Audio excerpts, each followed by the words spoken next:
Hi guys, welcome back. Today we will be going over the theory of the 7 different types of plots there are in storytelling and a few examples of this in the Avatar Last Airbender series. From my understanding, this theory comes from the book called The 7 Basic Plots: Why We Tell Stories by Christopher Booker. It was written in 2005, I believe. And I'm sure that other people have probably covered this subject before 2005. So if you know any original authors on the subject, feel free to share them in the comments. I'd be very interested to know. Okay, so basically what this theory proposes is that no matter what book you read or what movie you watch, there are basically 7 plots that stories follow.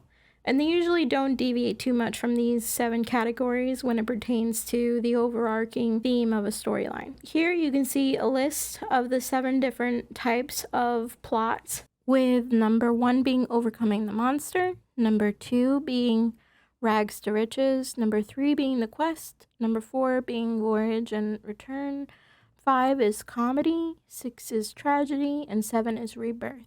Now I'm just going to give you a few descriptions and I'll give an example.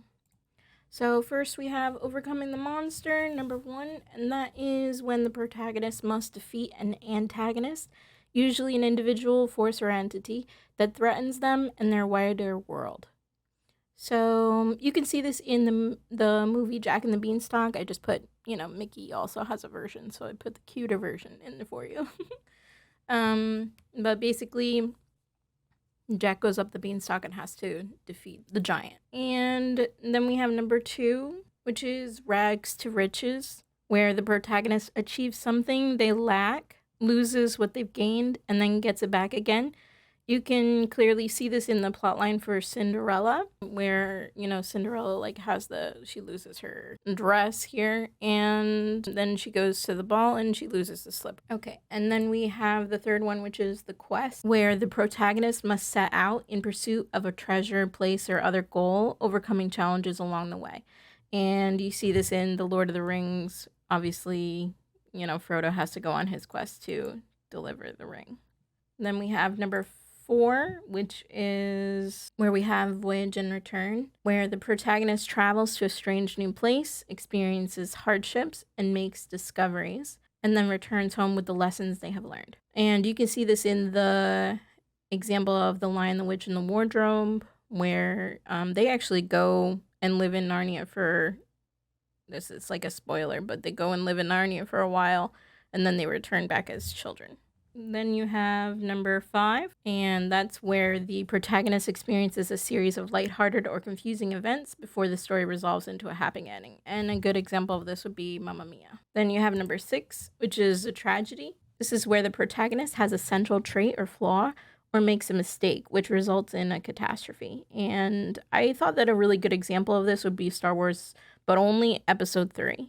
So you can see it's the one where Anakin kind of, he has that central flaw that definitely results in catastrophe for him. Then you have the last one, number 7, which is rebirth. And that's where the protagonist undergoes a transformation and often ends up a better person as a result. And I put the example of The Lion King here. I think that that's a pretty classic example where Simba comes back to Pride Rock and is finally ready to take on the responsibility. Okay, so when it comes to the 7 plots, my belief is that basically the Avatar series is overcoming the monster type of story. And I believe that's because what Aang has to do throughout the entire series is defeat small monsters along his journey, such as evading Zuko.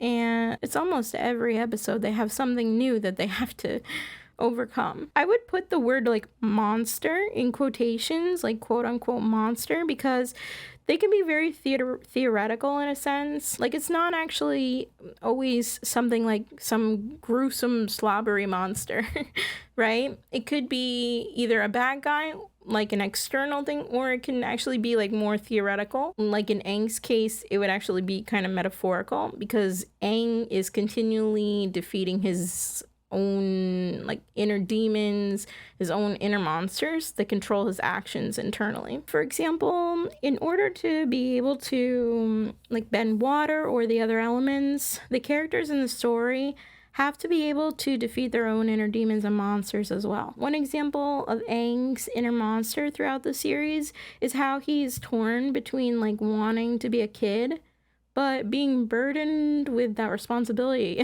that he has to be the Avatar and save the world, right? He has like a huge heart, so he feels a little bit like guilty. He struggles even wanting like to have such a heavy responsibility. Basically, like his inner struggle has a lot to do with guilt and maturing throughout the series, right? Now you've seen clearly that, you know, there can be small monsters along the way or internal monsters as well, but the obvious monster or villain, you know, is Aang having to fight the Fire Lord at the end of the series. If you're curious about the 7 basic plots, I'll probably be posting more about those. And, you know, I can also do breakdowns on other series or movies as well. Otherwise, let me know if you have any questions in the comments, and I'll see you guys next time. Bye!